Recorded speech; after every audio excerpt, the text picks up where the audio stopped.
Hey Bio30s, I'm back again for another lesson. Sorry, just putting away my fantasy football belt here that I've won 3 years, no big deal. But today's lesson, we are going to be discussing the female reproductive system. So we are going to talk about the structures of the female reproductive system and the function of each structure. So here's kind of a side view of the system. We have the urethra, the urinary bladder, the uterus, the ovaries, the fallopian tube, also known as the oviduct, the fimbria, the cervix, and the vagina.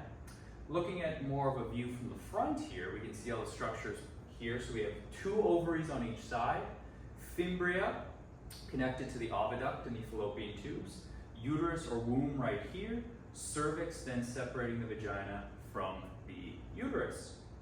So females typically follow a cycle where it's about a month. We'll get more into that in a future video, but it's about a month, 28 days, could be shorter, could be longer, where they will produce an egg.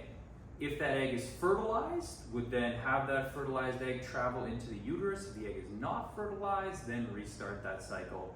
Once again, we'll get into that in a future video. So during fetal development, you have 2 pairs of ovaries. They're kind of near your kidneys and they stay in your abdominal cavity. So unlike males, females have all of their reproductive parts internal. So all of their reproductive parts are internal. When we think of ovaries, we can think of egg cells, right? Or ova or ovums. That's where the eggs are produced from each ovary. Now the ovaries will actually rotate, so you'll have an egg produced on, say, the right side 1 month and then the left side the other month, so you'll actually rotate between each ovary. They'll also produce the female sex hormones, estrogen and progesterone. So the oviduct or oviduct, which is also known as the fallopian tube, is where the egg will be released into. Now if we go back to this diagram here, you'll notice that the ovary is not actually connected to the fallopian tube. So the fallopian tube is similar in a sense to the vas deferens, but the vas deferens is directly connected to the testes, where in this case the ovary is not connected to the fallopian tube. So what happens is the egg will actually be released from the ovary, and the tiny finger-like projections that extend from the oviduct will sweep the egg into the fallopian tubes. Those finger-like projections are called the fimbria. Now, the egg itself can't actually move, so inside of the fallopian tubes, there's tiny little hairs that will actually sweep it along and push it along its way. Then we move on to the uterus. Now, the uterus will be where a fertilized egg would end up. Now the actual process of fertilization, many people think happens in the uterus, but it actually happens in the fallopian tube. So the sperm actually has to make its way all the way through the vagina, through the cervix, through the uterus, into the fallopian tube, meet up with the egg, then that fertilized egg will be swept along into the uterus, into the womb. This is where a developing embryo will be made. Now, it's called an embryo until about the 9th week of pregnancy. Afterwards, we switch the name to a fetus. If you look at the actual structure, there's 2 main kind of tissue or muscular linings, if you will. There's the myometrium and there's the endometrium. The myometrium we won't worry too much about, but the endometrium is something we'll focus on. So the endometrium is the inner lining of the uterus.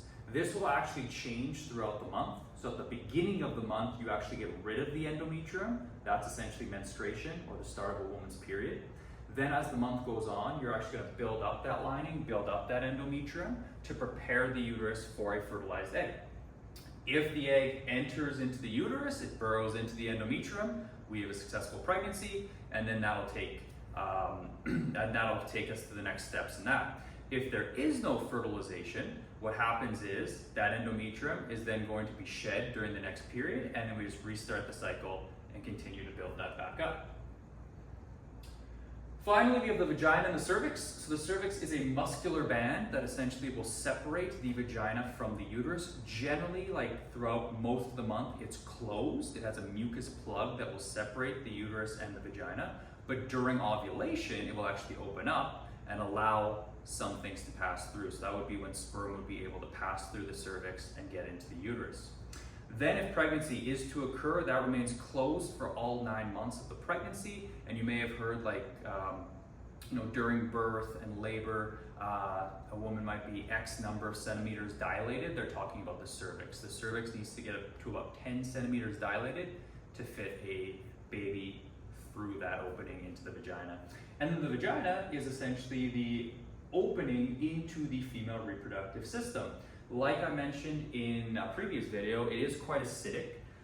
So it's quite acidic in terms of the pH level. Pretty hostile environment for different microbes and sperm and things like that, and that's why you would have that coating on semen to protect it. So once again, the main structures of the female reproductive system, we have the vagina, which is then separated from the uterus by the cervix. The uterus would be where a embryo/fetus would develop. That's also where you're building up your endometrium, that inner lining.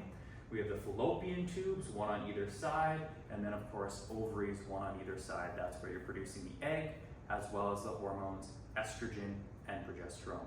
So next lesson, we're going to talk about how we actually produce the egg through a process of oogenesis, and then we're going to get into the actual menstrual cycle. So how these hormones are produced, how they change or fluctuate throughout the month, and then how those changing hormones influence both the ovaries, so the production and release of an egg, and then the endometrium itself. So thanks again for watching, and we'll chat soon.